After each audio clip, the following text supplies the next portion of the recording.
Assalamualaikum warahmatullahi wabarakatuh. Salam sejahtera.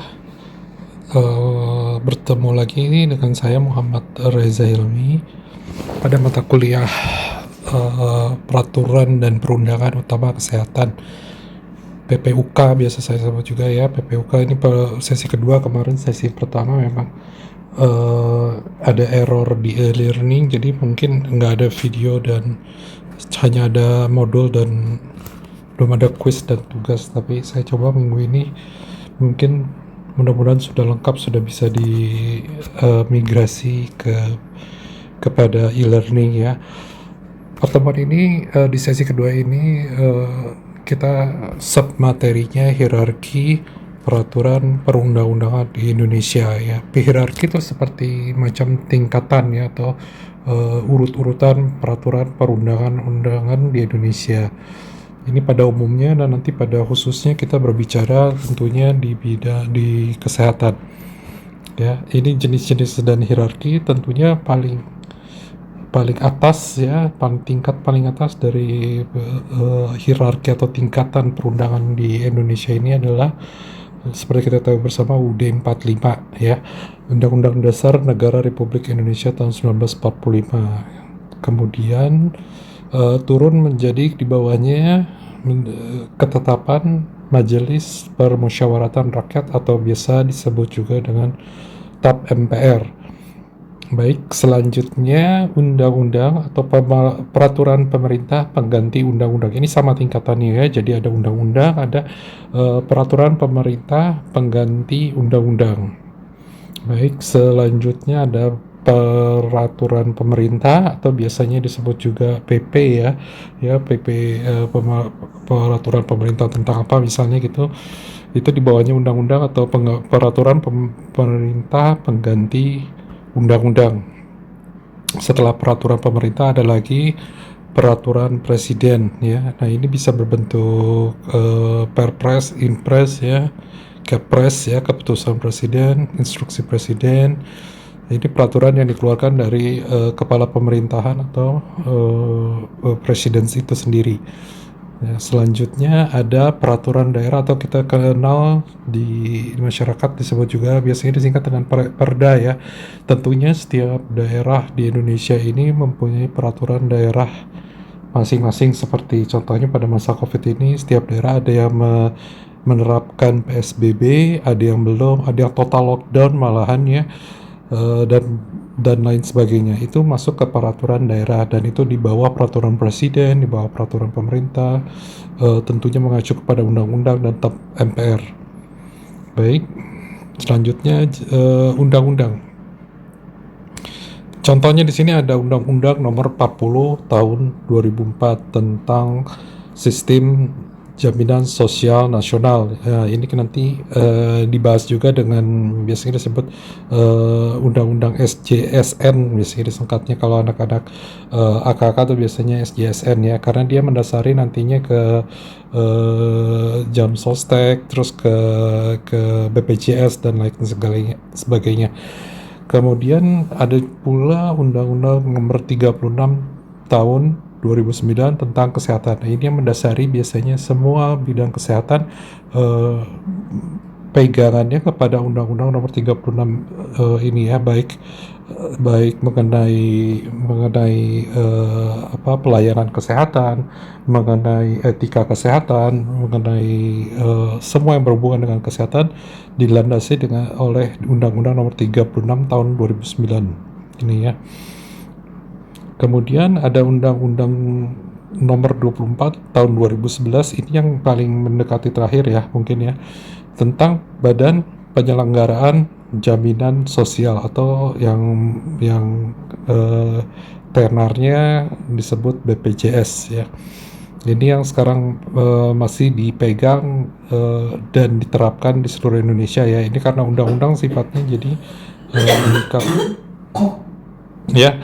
Jadi BPJS ini yang dipakai untuk semua pelayanan di pelayanan kesehatan itu menerapkan sistem ini nantinya ya.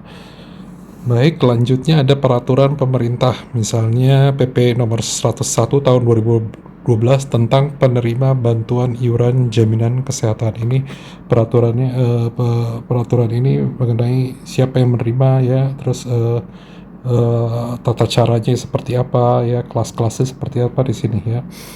Memang di PPUK ini nih, di mata kuliah ini kita lebih banyak bukan lebih banyak, memang semuanya kita membahas mengenai undang-undang, nomor-nomornya ya.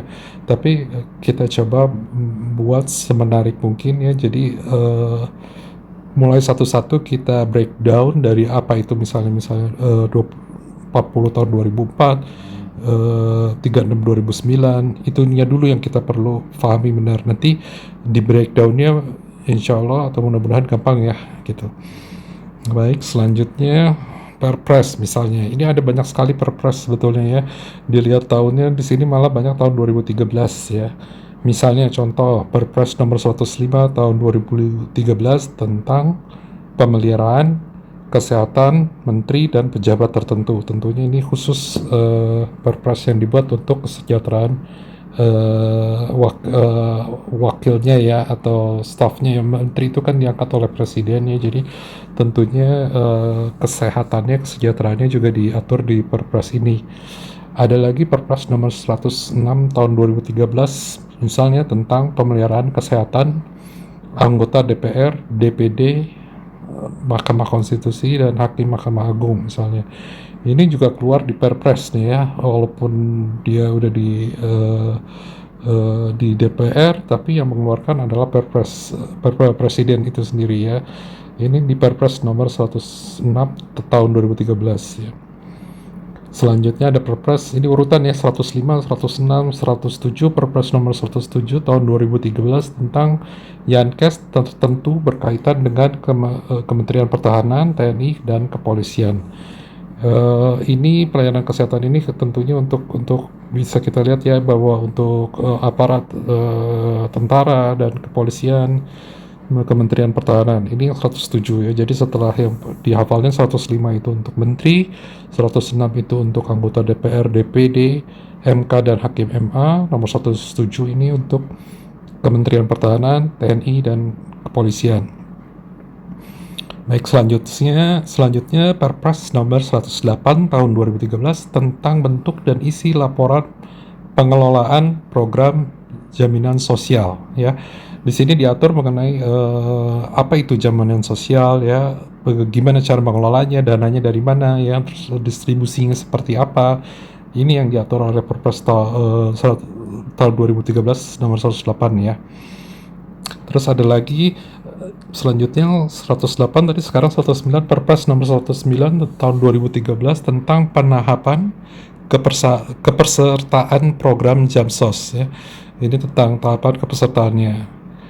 Baik, selanjutnya ada Perpres nomor 110 urut semua nih ya, tahun 2013 tentang gaji, upah, manfaat, dewas, dan direksi BPJS. Jadi ini yang mengatur upah Dewan Pengawas dan direksi BPJS, karena BPJS ini yang mengelola jaminan sosial tadi. Tentunya harus diperhatikan juga gaji ya, atau salary-nya ya, pengupahannya bagi direksi dan Dewan Pengawas. Dewan Pengawas itu bisa Dewan Pengawas itu sendiri ataupun komisarisnya misalnya ya. Selanjutnya ada Perpres nomor 111 tahun 2013 tentang perubahan atas Perpres nomor 12 tahun 2013 tentang jaminan kesehatan. Baik, saya lanjutkan. Setelah Perpres tadi misalnya ada Permenkes disebut juga, atau Peraturan Menteri Kesehatan. Contohnya PMK nomor 69 tentang tarif pelayanan kesehatan, program jaminan kesehatan, 71 2013 tentang pelayanan kesehatan pada CKN. Terus ada juga keputusan Menteri Kesehatan, KMK biasanya disebut juga, nomor 326 tentang penyiapan penyelenggaraan JKN, formularium nasional. Terus ada juga asosiasi fasilitas kesehatan. Peraturan Perundangan Kesehatan atau SJSN ini berbunyi gini: setiap orang berhak atas jaminan sosial untuk dapat memenuhi kebutuhan dasar hidup yang layak dan meningkatkan martabatnya menuju terwujudnya masyarakat Indonesia yang sejahtera, adil, dan makmur. Ini pada intinya prinsipnya seperti itu ya. Ini bisa dibaca SJSN, nanti kita akan bahas lebih dalam lagi dalam pertemuan mengenai SJSN. Prinsipnya tentunya kegotong royongan, nirlaba, keterbukaan, kehati-hatian, akuntabilitas, portabilitas, kepesertaan bersifat wajib, dana amanat. Nanti ada JKN ya. Baik, sampai sini nanti materi-materi yang saya lewatkan bisa dibaca dan kita bahas di pertemuan berikutnya. Terima kasih. Saya tutup. Adapun referensinya bisa lihat di sini. Sampai ketemu berikutnya. Assalamualaikum warahmatullahi wabarakatuh. Salam sejahtera.